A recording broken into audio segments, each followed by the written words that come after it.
Muitas vezes quando a gente está protendendo uma laje lisa é necessário desviar de shafts, de alguns furos, de algumas barreiras que existem dentro do pavimento e acaba que o nosso cabo de proteção não somente vai ter uma curva na vertical, mas também tem uma curva na horizontal. O que a NBR 6118 fala disso? Quando é que a gente tem que criar um reforço nesse desvio? E na hora que tem que criar esse reforço, esse gancho, essa armadura, como é que a gente deve fazer essa continha? O vídeo de hoje a gente vai taquear exatamente esse problema. Vamos eliminar de uma vez por todas as dúvidas que nós temos na hora que a gente faz um desvio de um cabo na horizontal. Como fazer a verificação e como se certificar e fazer a continha certinha do gancho que precisa lá armar esse desvio horizontal do nosso cabo. Eu sou o engenheiro Enson Portela, já projetei para mais de 300 prédios em concreto protendido e na boa, fica comigo aqui até o final que eu te garanto que você vai aprender isso de uma vez por todas. Bom, nós vamos começar olhando aqui o problema do item 2325, que fala exatamente dos desvios de cabos. Só uma curiosidade, esse pavimento é o que nós vamos usar para dissecar esse problema. Você tá vendo aqui, ó, que alguns cabos tiveram que ser desviados. Isso aqui é uma laje lisa de um projeto que a gente fez lá em Brasília. E na cor magenta, o que você tá vendo são exatamente as representações dos cabos de proteção. Vários cabos precisaram ser desviados por conta de furações e de shaft. Eu uso um detalhe de desvio padrão como esse que você está vendo aqui, onde eu estabeleço uma forma genérica da própria obra, verificar lá o que vai ser trecho reto e os desvios que eu, no meu caso, você está vendo que eu uso aqui 20 vezes, né? A norma diz o que para nós? Que na verdade esse desvio que você está vendo na tela pode ir até 1/10, certo? Enson, o que isso significa na prática? Que até 1/10 do desvio na horizontal em relação ao ponto de saída e o ponto de chegada do cabo, não há de fato um problema a ser resolvido. Em outras palavras, o que a norma quer dizer para nós? Vamos, por exemplo, pegar esse cabo aqui, ó. Você está vendo que ele vem reto, o cabo 3C4, ele vem reto. Nesse ponto aqui, ele começa a criar um desvio. E esse desvio vem até aqui assim, ó. Né? Então, o que a gente tem que analisar? Se o desvio gerado pelo cabo, ou seja, esse desviozinho aqui, esse valorzinho aqui, que eu vou chamar ele de Y, se esse valor de Y em relação a X, ou seja, em relação a essa cota aqui, se está numa relação de 1/10. A norma diz que se você tiver numa relação de 1/10, 1/12, 1/13, 1/20, 1 para qualquer coisa que não seja menor do que 10, então tá tudo tranquilo, né? O desvio é muito suave, o desvio não vai gerar um cisalhamento no plano da laje, né? O cabo, por mais que eles não esteja reto na horizontal, não é um desvio suficiente para cisalhar a nossa laje e gerar um problema. O próprio concreto vai resistir isso aí. No entanto, muitas vezes pode acontecer de você ter um desvio como esse que você está vendo aqui. Repara que esse desvio, ó, começa a acontecer nesse ponto, vem até esse. Esse desvio aqui ele já é um pouco mais longo. Vamos dizer que isso aqui deu 90 centímetros e aqui vai me dar 700 centímetros. Então você vê que já é um desvio menor do que 1/10. Nesse caso específico, a gente vai precisar fazer uma continha. Se eu tô até o desvio de 1/10, a norma libera, tá tudo ok. Se eu estou no desvio para além de 1/10, 1/9, 1/8, 1/1, 1/5, então aqui eu tenho que fazer umas contas do vetor resultante dessas forças. Lembrando, tá, gente, que lá na obra, o desvio do cabo, como você tá vendo aqui na foto, não é um desvio como você viu no projeto, que parece que é tudo um segmento de reta, né? Aqui você tá vendo que o desvio ele é como se fossem segmentos de retas, mas isso é só uma questão de desenho do projeto. Na obra mesmo, você tá vendo que a curvatura do cabo, ela tem ali uma curvatura.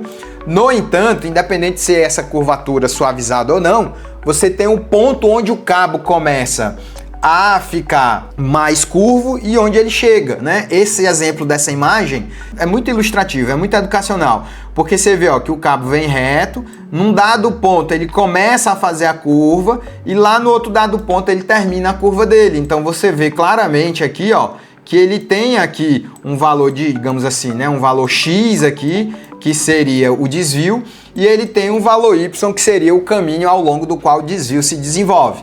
E aí, de novo, se esse desvio é, sei lá, 80 centímetros, esse meu Y é 10 metros, então tá tudo certo, não precisaria armar nada. Por outro lado, se eu tenho um desvio que é menos do que 1/10, aí nós vamos armar. E como é que a gente arma isso, Enzo? Na prática, nós vamos calcular um valor resultante de uma força a partir de um dado ponto onde o cabo começa a fazer sua curva. Essa é a forma mais comum de toda, eu me arrisco a dizer que todos os escritórios do Brasil fazem essa conta exatamente fazendo a análise da força resultante, tá? É basicamente isso que a gente vai fazer. No ponto da curvatura tem lá uma forçazinha que a gente vai calcular essa resultante. Muito bem, Enzo, eu entendi, mas como é que de fato calcula essa resultante? E aqui eu vou pegar o meu projetinho com você, vou fazer exatamente como manda a boa didática e desenvolver junto aqui contigo como é que essa curvatura é feita, essa análise dessa curvatura. Olha, vamos pegar esse cabo aqui de fora, ó, você tá vendo que ele tá nesse ponto, ele vem reto desse ponto aqui da extrema esquerda, o cabo 4CI, e depois faz uma curvatura até esse outro ponto. Então nós estamos vendo que eu tenho uma força que puxa para cá e uma força que puxa nesse sentido, né? Então você percebe, eu vou até melhorar aqui essa imagem, deixar essa seta mais fina, porque aí fica mais didático aqui de você enxergar isso. Você está percebendo agora que nós temos aqui um ângulo, que é o ângulo que está acontecendo aí pela junção desse cabo. Então a gente pode pensar agora aqui, ó, mais ou menos as nossas resultantes, né? Fazer aqui a força, que eu vou chamar uma força F aqui, qualquer.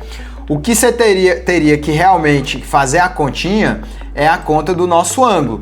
Aí tá tudo desenhado lá, você vai lá e tira a medida do seu ângulo. Aqui só para tratar de ilustração, eu vou assumir que eu medi aqui, tá? E esse ângulo deu ali, sei lá, 60 graus, tá? 60 graus. Essa força, que eu vou chamar aqui de um F de X, que é a força que eu tenho que armar. Pensa comigo que eu tenho um cabo reto, um cabo faz a curva, na hora que eu puxo esse cabo, né, a tendência desse cabo é ficar reto entre os dois pontos que eu tô puxando, certo? Essa força que vai cisalhar o cabo aí, como você tá vendo na tela, é a força que eu vou ter que ancorar dentro do concreto. Então, basicamente, o que é que nós vamos calcular? Aproximadamente como sendo cosseno lá do nosso ângulo, vezes a força do meu cabo, que é a força no momento da protensão, tá? Se a gente pegar a cordoalha lá azulzinha, né, a clássica CP190RB de 7 fios, isso aqui me dá 15 toneladas força, né, ou 15 mil quilos. E aí agora, o que é que a gente pode fazer, ó? Meu F de X, cosseno de 60, que é 0,5, né? Eu tô lembrando, tá, gente? Eu tô botando 60, mas você tem que fazer a continha lá do seu ângulo, né? Vezes 15 toneladas força, isso aqui vai me dar exatamente uma força que eu tenho que armar a ancoragem dela de 7,5 toneladas. É isso aí que eu vou ter que ancorar, tá? Enson, mas aí você tá colocando para nós uma força, não é um AS, né? Não é uma armadura. Muito bem, mas aí eu tenho tração pura. Então o que é que eu posso fazer, pessoal? O que a gente pode fazer é calcular que o AS vai ser igual, né? O AS que eu vou ter que armar vai ser a força aqui de 7.500 quilos. Como é de estado limite último, né? Pode causar problema aqui de colapso e tal, vezes 1,4, que é a combinação, dividido pelo os 5.000, que é os 5.000 kg por centímetro quadrado do aço, isso aqui minorado de 1,15. Então, quanto vai me dar esse AS? Muito fácil, né? Vamos fazer a continha aqui, ó. 7.500 vezes 1,4 dividido por 43,48. Isso aqui vai me dar incríveis 2,41 centímetros quadrados dessa armadura. 2,41 centímetros quadrados de armadura é a área de aço que eu tenho que armar a ancoragem para um cabo. Você tá vendo que aqui eu tenho 4 cabos, então na verdade para cada cabinho desse seria 4 vezes 2,41. Fazendo para um cabo, 2,41, se eu considerar um ganchinho lá de 2 pernas, né, um ganchinho como esse, que normalmente é o que a gente vai fazer, esse gancho ele fica ali no cabo, né, tá aqui o cabo desviado, ele bota o ganchozinho lá.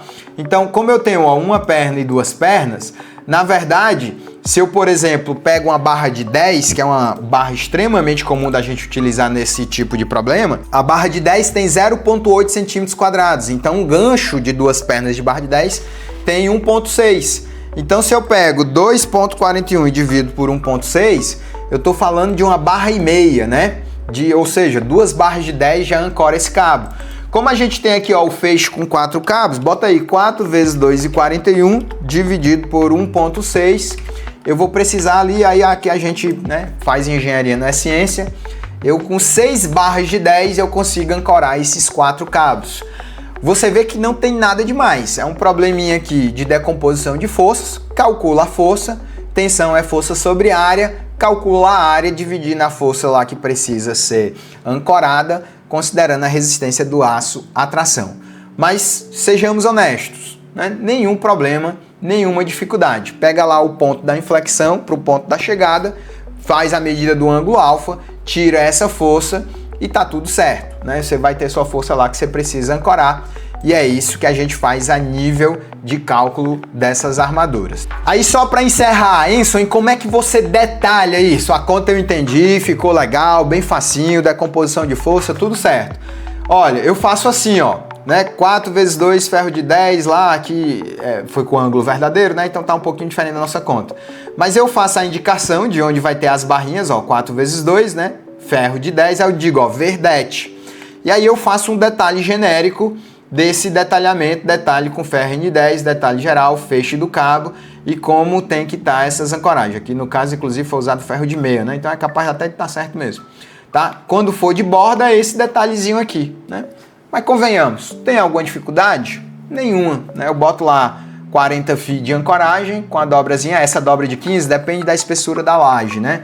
Eu pego a laje menos o cobrimento dela. Uma coisa que é comum também, esse gancho que você está vendo aí, né, que vai ancorar os feixes de cabo, muitas vezes ele é colocado inclinado dentro da laje, ele não é colocado em pezinho na laje, muitas vezes ele é colocado inclinado, não tem nenhum problema com isso, tá? Mas são basicamente essas continhas que você vai fazer. E aí, para eu não ter que estar detalhando a armadura em planta, ó, eu fico lá só colocando e fazendo a chamada aqui pro detalhe, né, ó, que aí fica muito mais fácil de você fazer essa conta, tá bom?